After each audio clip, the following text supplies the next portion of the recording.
అందుకే నేనంట ఈ ప్రభుత్వం కాంగ్రెస్ ప్రభుత్వం కట్టే కొట్టే తెచ్చే అన్నట్టు చెప్పాలంటే ఏమున్నది గర్వకారణం ఈ ప్రభుత్వం చూస్తే కూల్చివేతలు ఎగవేతలు పేల్చివేతలు అన్నీ ఎగ్గొట్టుడేనాయి.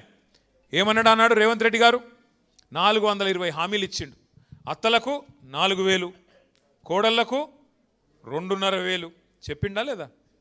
ఒక్క అత్తకు పడ్డాయా 4000, ఒక్క కోడల పిల్లకు పడ్డదా 2,500? మొన్న ఈ మధ్య నేను సూర్యాపేట పోయినా. మా నాయకుడు ఒకడు సోదరుడు మా కార్యకర్త కొత్తగా పెళ్లి చేసుకుంటా అంటే ఒక నెల ఆలస్యంగా పోయినా, ఎందుకంటే పెళ్ళి అయింది. ఒక నెల అయినాక పోయినా. నేను అప్పుడు పెళ్ళికి పోలేను కాబట్టి ఇంటికి పోయినా. ఇంటికి పోగానే ఛాయ్ దాపిచ్చిర్రు, చల్ల మన నీళ్ళు ఇచ్చిర్రు, ఛాయ్ దాపిచ్చిర్రు. బాగున్నావా తల్లి అన్న ఆ పెద్ద మనిషిని. ఎవరు? మా నాయకుడి అమ్మగారిని. ఏం బాగున్నా కొడుక? ఏం బాగలేనన్నది. అగో ఏమైందమ్మా అని నేనంటే, అంటే ఇక కోడల పిల్ల వస్తుంది, నెలకు 2,500 వస్తాయి అనుకున్నా, కోడలు వచ్చింది కానీ ఏం రాలే అన్నది. ఇది ఎక్కడ బాధ? నేను కోడల పిల్లని చూస్తే ఆ పిల్ల ఇంకా గడుస్తున్నది. అత్త నువ్వు కూడా 4,000 వస్తాయి అనుకున్నావు, నీకేమైనా వచ్చినాయా అని ఆమె అన్నది. ఇప్పుడు రేవంత్ రెడ్డి వల్ల అత్త కోడల పంచాయతీలు కూడా మోపోయినాయి. అంటే ఎంత దౌర్భాగ్యపు పరిస్థితి అంటే 100 రోజుల్లోనే 6 గ్యారంటీలు, 100 రోజుల్లోనే మొత్తం చేస్తా. ఎలక్షన్లకు ముందేమో దాన వీర శూర కర్ణ, ఎలక్షన్లు అయిపోయినాకనేమో కుంభకర్ణ. మర్చిపోయిండు. ఆగం.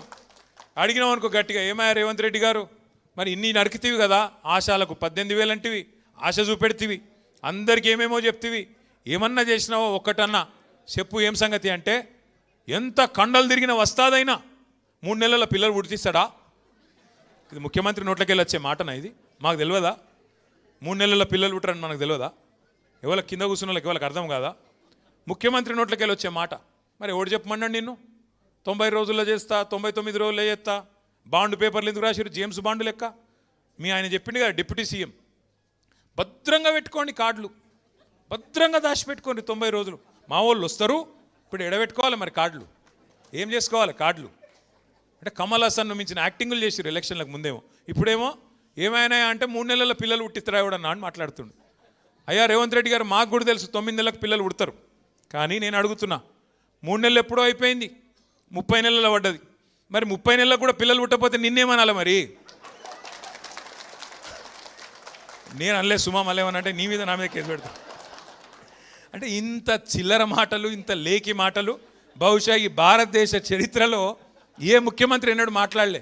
గన్ని గలీజు మాటలు. గట్టిగా అడిగినావు అనుకో, ఏమైనా ఆశాలకు జీతం పెంచుతా అంటే ఏం సంగతి అంటే, నీ లాగుల తొండలు ఇడిచిపెడతా. రుణమాఫీ అంటివి కదరా నాయన, ఏం చేస్తేవి అంటే నీ గుడ్లు వీకి గోటిలాడతా. గట్టిగా అన్నావు అనుకో, మా ఆర్టీసీ కార్మికులు అపాయింటెడ్ డే ఏమాయ్ పాపంగా శంకర్ గౌడ్ పెద్ద మనిషి చచ్చిపోయిండు, నువ్వు అబద్ధం చెప్పిన దానికి అంటే పేగులు తీసి మెడలు వేసుకుంటా. గివా మాటలు?